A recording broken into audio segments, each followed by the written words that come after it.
Hi everyone, very happy new year to you.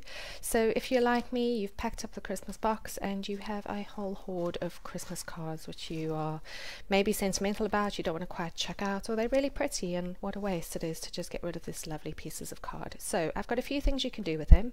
First thing, which is most important, is to cut off the back end of that. I've already done that to all of these, just so I've left with the lovely pretty covers and the clear backs on them. And I'm giving you 3 options today of things you can do. 2 of them are really simple, and the last one is a little bit more involved, which I'll go into more detail on. So the first one I'm going to tell you about is a gift tag. I've got one here which I've made. It's been made out of an old Christmas card where I just cut out this lovely emblem with its 2-dimensional tree. I used a hole punch to make a hole in it, and then I upcycled a ribbon from a chocolate, and it's even got a little bell on it, so that makes a really lovely little gift tag which I can just pop in my Christmas box ready to use next year. I typically look for Christmas cards that have a nice shape which you can cut out. You can either do shaped cuttings like I've done with this one, which you could either stick on with tape or do a hole with a ribbon, or you could thread a ribbon through it if you make slots in it. But decide what sort of space you want on the back and make sure that it's not bent, it's nice and clean. If it's a little bit flimsy, it's not the end of the world. Gift tags don't need to be too rigid. So that's the first one, and a lot of cards lend themselves to it. Like this one, really, you could do a nice sort of white border on that if you wanted, or actually leave it as it is for a really big gift tag. Or you could take out portions like the robins here or the letterbox. So have a look at your stash, see what you've got and what would lend itself to it. I've done a card here where I've done a few outlines on potential cutouts. So I did Santa, I could cut him out along the black there, I added that. I could do a written one, which is Jingle All the Way, and this one I thought could be a long tall one just with the trees. So lots of options. See what you've got, and it's a really fun activity. Even if you've got children who can help you with it, it's really nice and fun to do, and thrifty for the season ahead. The next option I'm going to show you is a Christmas postcard. This doesn't appeal to everyone because the concept of a Christmas postcard is quite new, but all I've done is I've taken the cover of a Christmas card, making sure that it's one that's really quite rigid, not got any bends or imperfections on it. This one is on a bit of a handmade paper, that's why I've got some flecks in it, but it's really lovely and clean and makes a lovely cover all on its own. And I've simply gone and turn it into a postcard on the back. You just need to make sure you leave about 1.5 inches for where the stamp and the franking will go from the post office, about 3 to 5 lines depending on if you're sending local or international, and then I leave the left hand side blank. I've just divided it directly in half for handwritten notes.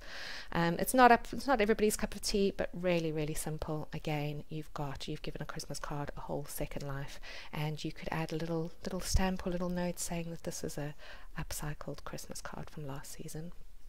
And the next example I'm going to show you is how to make a Christmas bauble or a geometric orb using Christmas cards. To make a geometric orb, you need to have cut out 20 different circles of Christmas card covers, the pretty sides obviously, which you will fold a certain way to connect the orb together. I'll show you how to do this in a short while, but the most important thing is to just get the shape. Anything that you've got to trace around it, whether it be the back of your glue or a small glass or a toilet paper roll, anything round that you can trace, go ahead, look at your cards, choose colors you like, themes you like, trace them out and cut them neatly. I have gone with a red, navy, gold and snowy white theme. A nice combination is to do 5 of each color or pattern. Sometimes you might not have 5 out of one cover, but you can try and find another red from a different card. That works really nice for how the pattern falls and how the shapes come together. Another thing you can try and do, it's a bit tricky, is to try and get a little focal point into the center. This is a little dog's face, and I've made sure to fold it to catch his face. The same with this is one of the 3 wise men, and I caught his face in there, so that makes it look really pretty when you assemble it together. Got a bit of a reindeer's head there, but that's not necessary. If you want to, you can. Sometimes it's hard to position to get the best use out of your card and the space you've got to cut out, so it just looks lovely even if you've just got an assortment of colors all mixed and mashed together. Once you've cut out all of your 20 circles of your cards and you're happy with the color assortment that you've got, you need to make a template on how we do these triangled folds on each of them. So I've taken some scrap paper, which I've just cut out the exact same circle that I would have done for all the others. And I'm going to simply fold this little circle as neatly as I can in half, horizontally, open it up, and then do the same vertically. And the reason I'm doing this is I want to find the perfect center of the circle. So it doesn't have to be neat, but you just want to find that epicenter. So using the creases, you should be able to see where the center is. So I've got a marker here, put just a tiny dot in the very center. And what we want to do is we want to achieve an equilateral triangle. So if I flip this over, it is a unilaterally sized triangle, and that means that every side of it is the exact same length and all the angles are the same. To do that, you do it with a circle, and you need to know where the center is. So to come up with that triangle, I'm going to take any edge of the circle and I'm going to line it up as close to that or onto that very central point. So neatly, any way you lift it, just put it right down through the center and fold it down. That's the first edge of your triangle. So I've got one, fold it out, it goes right to the center. I'm then going to rotate it. I'm going to go clockwise, and I'm going to fold the next edge into the center, but I've got to fold straight into this crease at the bottom. So I need to focus on getting that corner formed first. So if you see where my finger is on the bottom, I'm making sure I've got a proper angle formed there, and then I've got to make sure that this top edge doesn't overshoot that central dot, that it goes right across it, just like I did for the other one.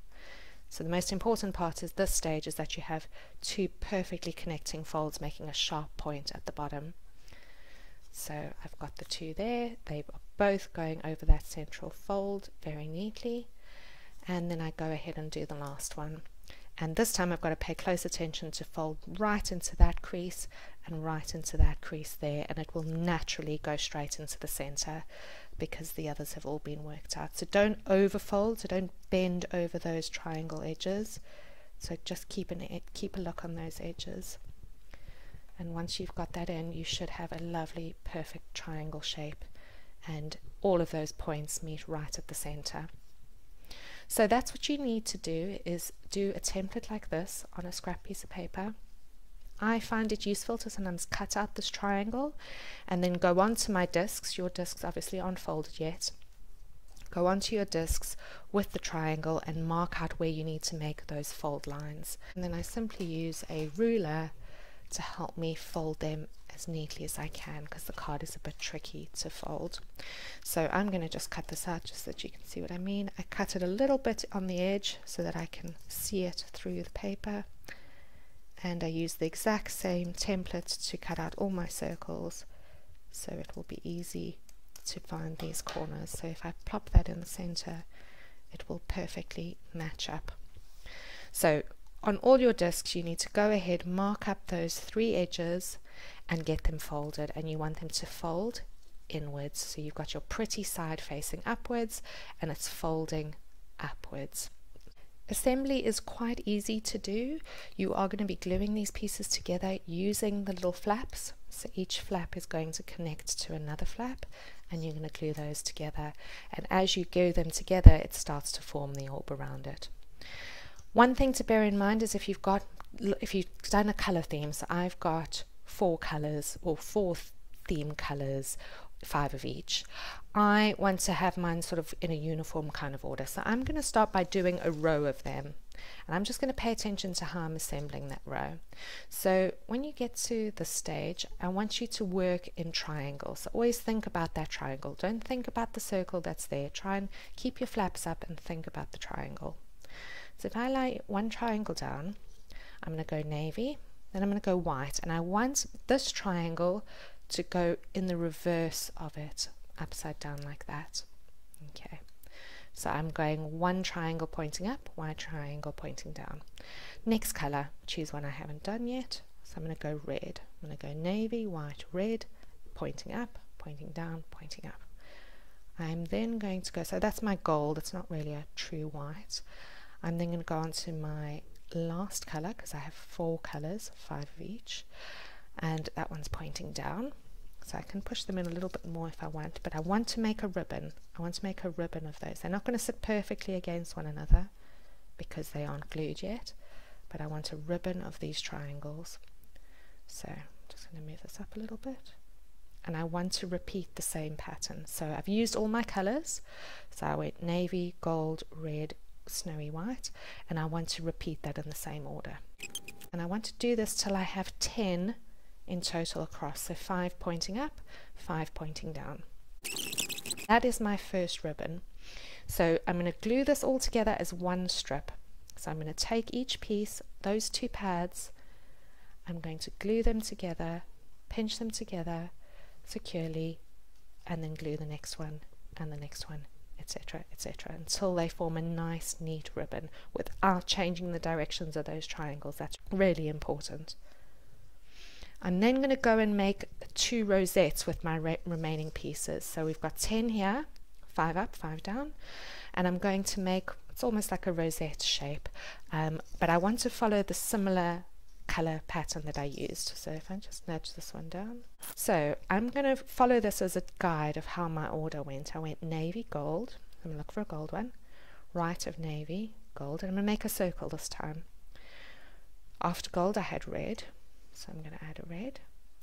After red I had snowy white, I'm going to add snowy white, and after snowy white I had another navy.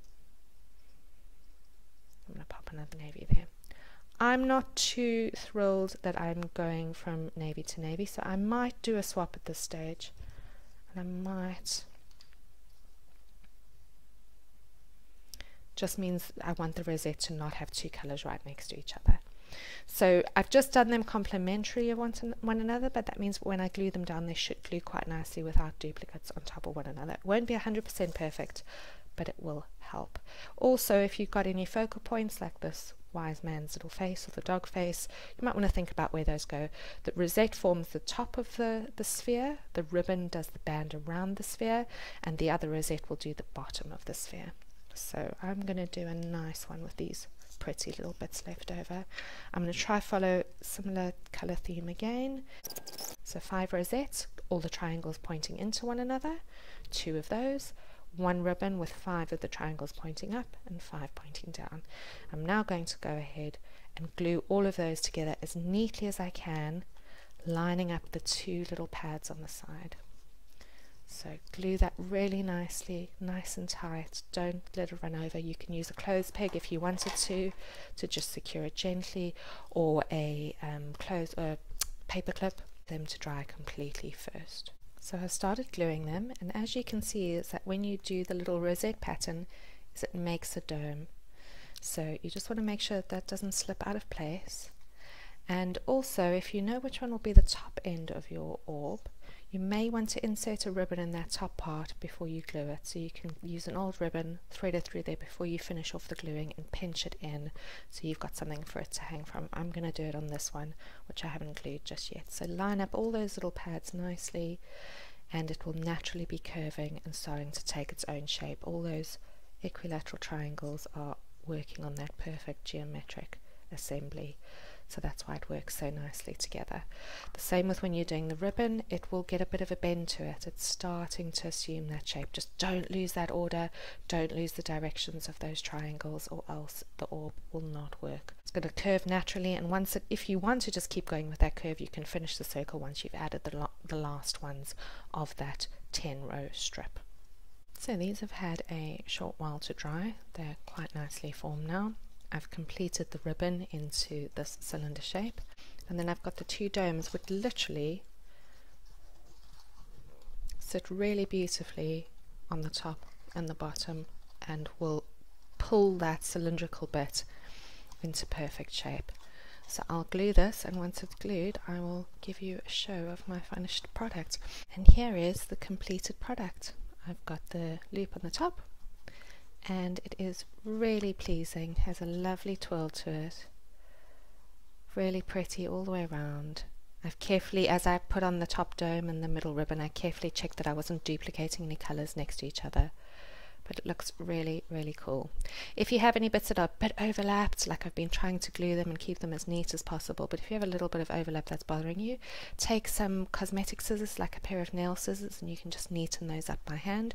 Or if you have any puff paint or any silver paint or gold paint, if it works with your color theme, you could go and do a light coating just on all the edges to give it a more finished look. But this on a tree will look fantastic, and it's a lovely big size, could be a gift.